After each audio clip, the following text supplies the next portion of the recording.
Para pendengar sekalian, kita sampai kepada masalah yang ketiga.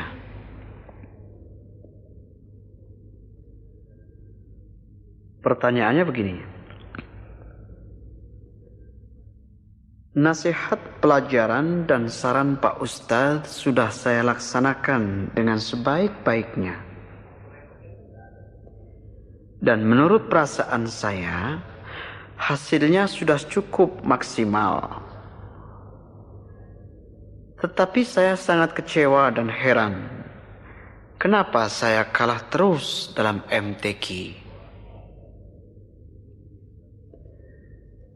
Begini. Usaha yang Anda laksanakan sudah cukup baik.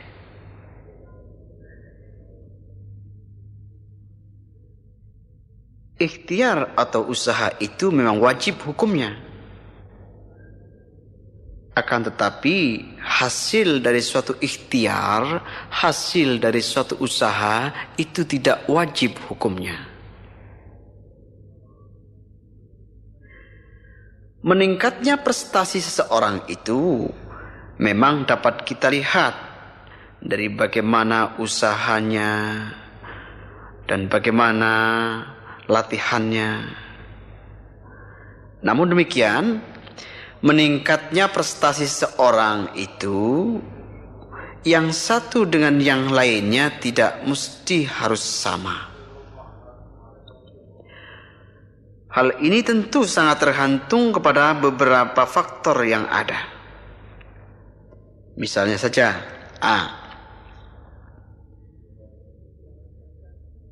sangat tergantung kepada kualitas bahan bakunya. Jadi keberhasilan seseorang itu juga tergantung kepada kualitas bahan bakunya. Seseorang yang memiliki bakat yang lebih unggul tentu akan lebih cepat meningkat prestasinya.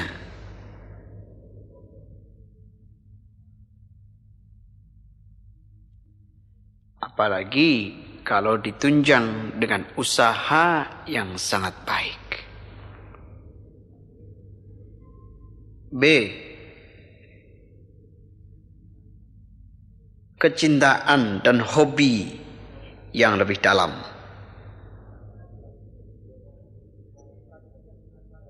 Bahan baku yang ada tentu saja harus ditunjang dengan hobi, dengan kecintaan membaca Quran. Biarpun kualitas bahan bakunya sangat baik, tetapi kalau tingkat hobi dan kecintaannya pada seni baca Al-Quran ini kurang, maka prestasinya tentu akan tersendat-sendat. C. Hobi ada, kualitas bahan baku ada dan bagus. Sekarang fasilitas latihan yang memadai, fasilitas yang mencukupi. Dengan kondisi yang demikian tentu akan lebih cepat untuk menopang dan menunjang prestasi seseorang. D. Ada dorongan dari pihak lain yang terdekat.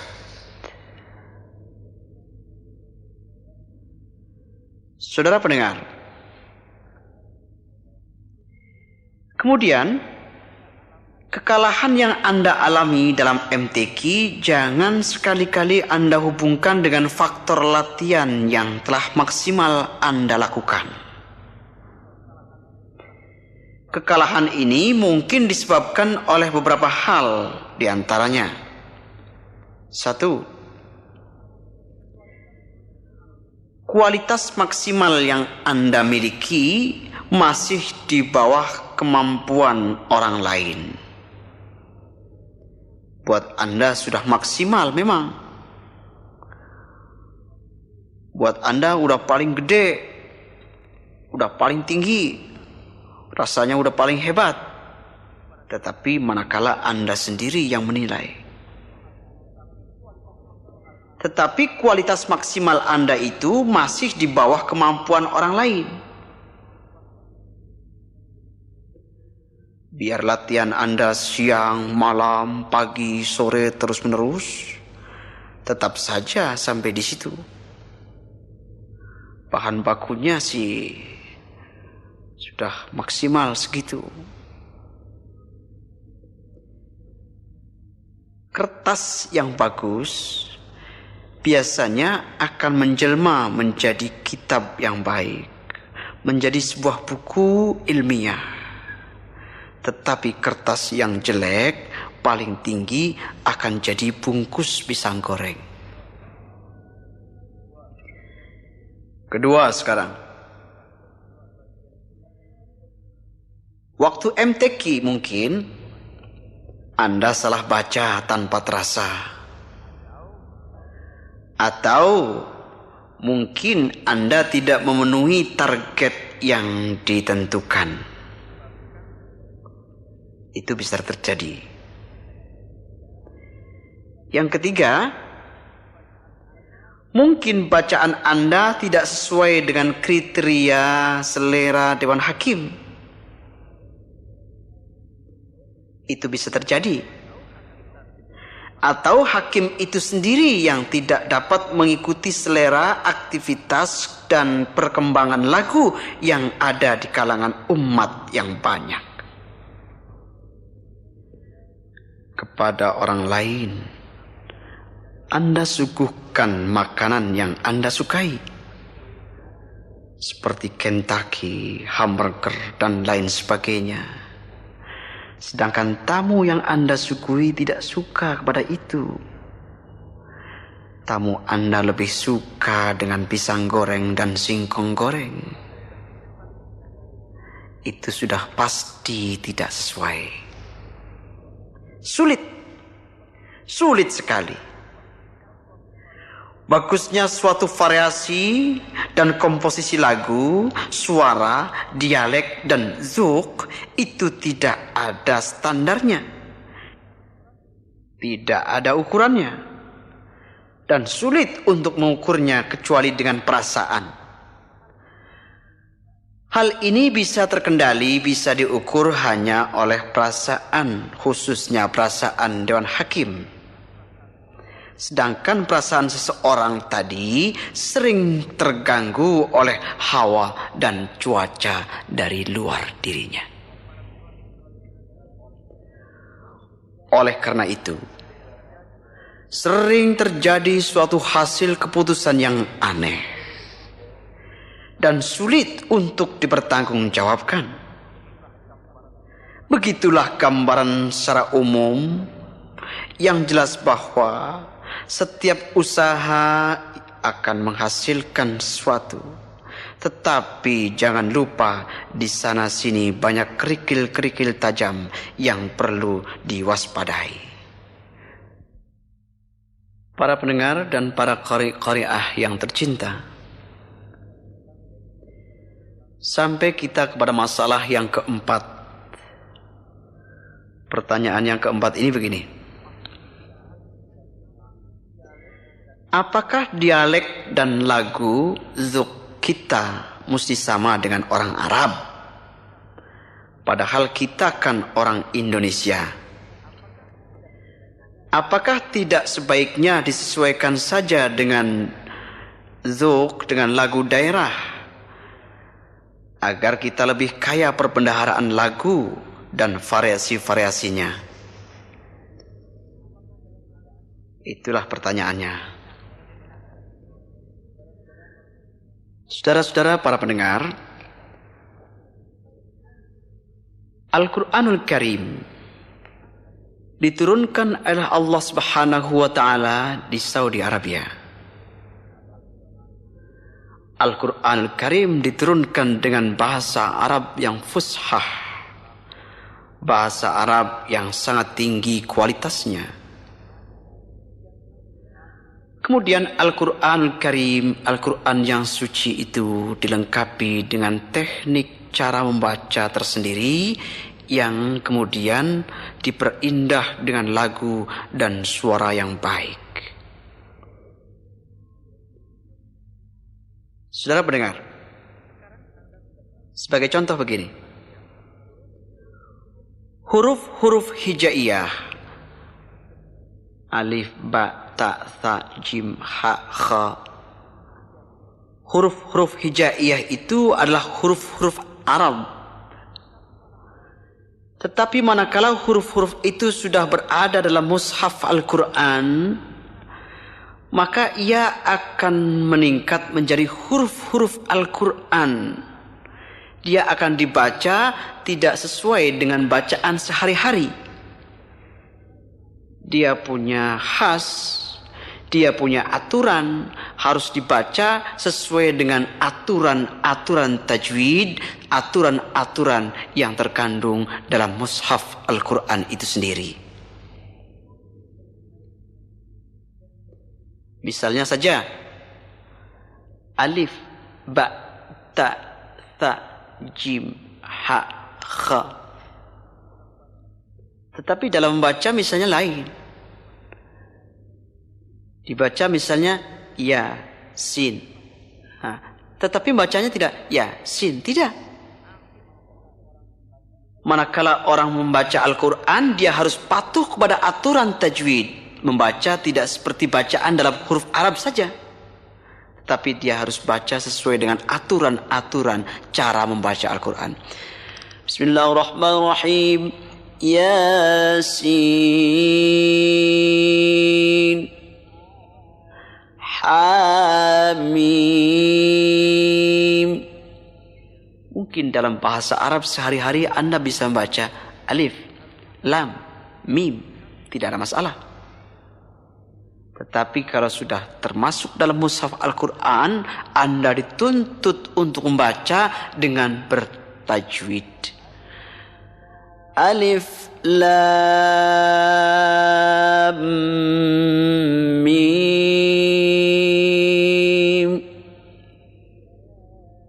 yasin,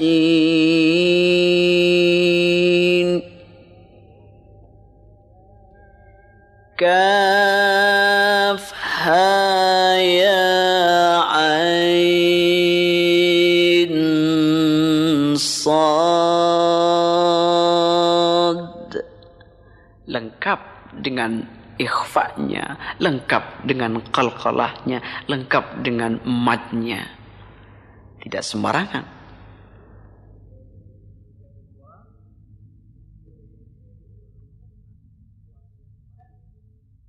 Para pendengar sekalian, Al-Quran yang diturunkan dengan bahasa Arab, diturunkan di Saudi Arabia dengan dialek bahasa Arab dan juga dengan lahjah dan zuqul Arabi dalam melakukan Al-Quran. Rasul memerintahkan kepada kita untuk menghiasi Al-Quran agar lebih bagus lagi dengan suara yang bagus, dengan lagu yang bagus. Tetapi dengan lagu dan zuqul Arabi. Kata Rasul, Iqra'ul Quran bilahunil Arab. Baca Al-Quran dengan lagu, dengan dialek Arab. Zayyinul Quran bi aswatikum fa inna as-sawtal hasan yazidul Qur'ana husna. Hiasi Al-Quran yang sudah sangat indah itu dengan suaramu yang bagus.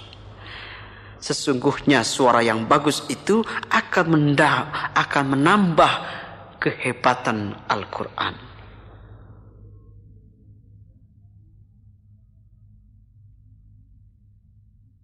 Jadi para pendengar, bahwa kita diperintahkan membaca Al-Quran dengan bahasa, dialek, dan zuq serta lagu Arab. Ya kalau dengan lagu-lagu lain bisa saja, cuma nampaknya nggak enak, nggak selaras, nggak serasi. Saya bisa saja membaca Quran dengan lagu Sunda.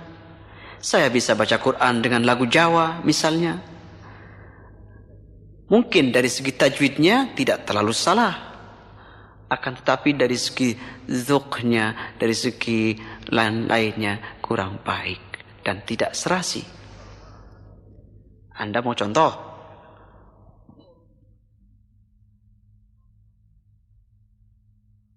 Dengan lagu Jawa misalnya. Begini. Wattini wazzaituni wa turi sinin.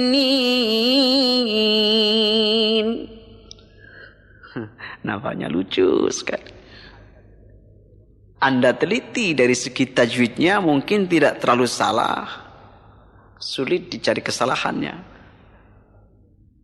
Tetapi dari segi lahnan, dari segi dzuk, itu sudah jauh sekali.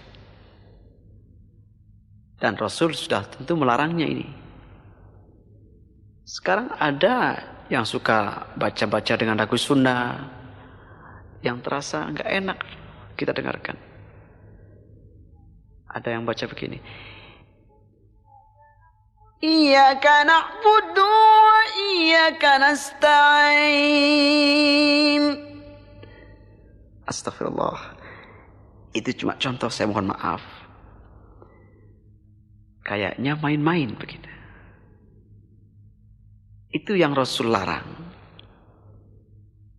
Al-Quran kalamullah diturunkan di Saudi Arabia, diturunkan dengan bahasa Arab yang fusha, disuruh dibaca dengan lagu, dengan dzukul Arabi. Jadi rasanya ganjil kalau dilagu dengan lagu-lagu lain. Maaf, itu cuma contoh saja. Dan pasti Anda mendengarnya tidak enak. Para pendengar sekalian yang berbahagia. Ulama-ulama Al-Quran mewajibkan kita untuk mempelajari Al-Quranul Karim dengan cara bermusyafahah. Dengan cara bertalaki. Dan bertalaki itu wajib hukumnya. Bertalaki itu artinya dari mulut ke mulut. Si murid mendengarkan sendiri perkataan guru. Si murid melihat sendiri perubahan mulut gurunya. Bagaimana gurunya menyebut ba, murid bilang ba. Guru bilang jim, murid jim. Gurunya bilang ha, murid bilang ha, dan seterusnya. Sin, shin, sad, dad, ta, wa, dan lain sebagainya. Dan itu akan terus berlangsung, terus berurutan sampai sanadnya kepada Rasulullah Sallallahu Alaihi Wasallam. Kalau sekarang kan beda. Sekarang banyak anak-anak muda di antara kita ini yang suka berpendapat begini. Allah, kita akan bisa mempelajari bacaan Quran itu dengan sendirinya. Sekarang kan sudah modern. Sekarang kan Al-Quran banyak dituliskan dengan huruf Latin. Kita bisa saja mempelajari dari huruf Latin. Kenapa susah-susah cari guru? Kenapa cari guru? Dan mencari guru itu bukan hal yang mudah sekarang ini. Katanya begitu. Terpaksa mereka mempelajari huruf-huruf Al-Quran dari huruf Latin. Misalnya saja Sad dengan SH, Ghin dengan GH, Dad dengan DL, dan yang mad misalnya dengan huruf-huruf double.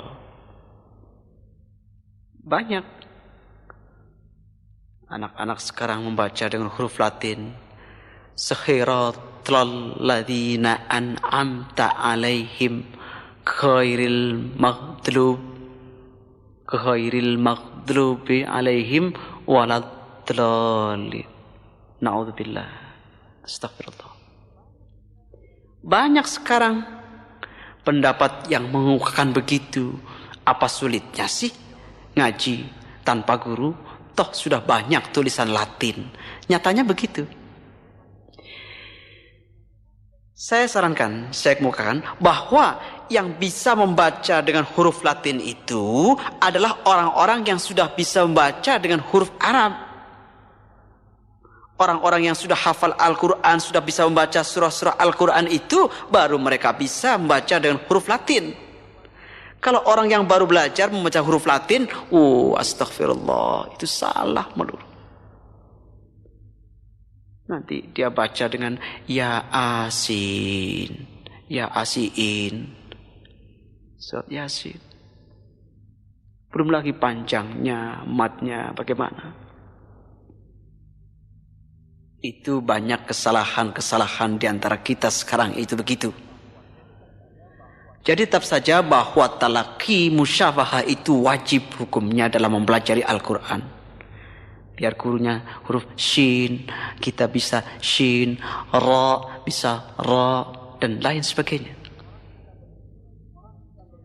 Orang kita bermusyafahah aja masih banyak kesalahan yang kita dapatkan. Kita masih bermusyafahah. Kita masih bertalaki kepada ustadz, kepada guru-guru.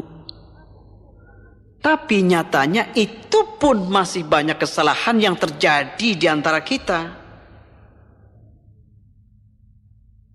Dialek-dialek daerah masih masuk dalam dialek Arabi. Masih masuk dalam sebutan-sebutan huruf hijaiyah. Maaf ini. Misalnya saja ada dialek daerah yang serba tebal. Huruf ba misalnya ba, jim, dal, dan lain sebagainya. Ada huruf lagi yang mereka rusak penyebutannya. Fangala, fangala, fangalu, fangalat, fangalata, fangalna. Ain jadi ngain. Ada lagi daerah yang menyebutnya jadi rusak. Huruf zai jadi ya. Idza yulyilatil ardu yil ya. Ada. Nanti Anda akan temukan juga dialek daerah yang tidak bisa menyebut huruf ta. Ta mereka sebut dengan ta. Kuntum ta'lamun, misalnya begitu. Dan